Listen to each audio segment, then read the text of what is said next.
Here's how to install the SONOS ONE Wall Mount. First, let's check what's in the box.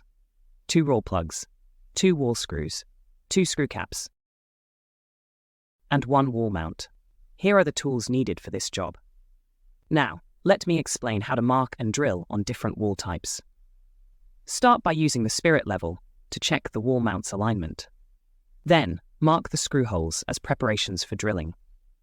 Here's how to drill on a drywall. Use 8mm drywall drill bit with 35mm drill depth marked by a tape. Then drill the holes, stopping at the marked depth. After drilling, insert the raw plugs to support the wall screws. Now let's move on to drilling on wood stud plyboard.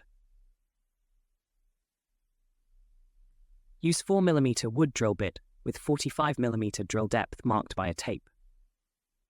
Start drilling the holes, stopping at the marked depth. No raw plugs are needed for this, as the wood studs will serve as support for the wall screws. Lastly, this is how to drill on a concrete wall.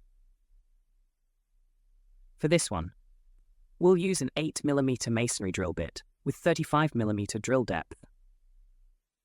Drill the wall to the marked depth. And like with the drywall, we'll need to insert the raw plugs to support the wall screws.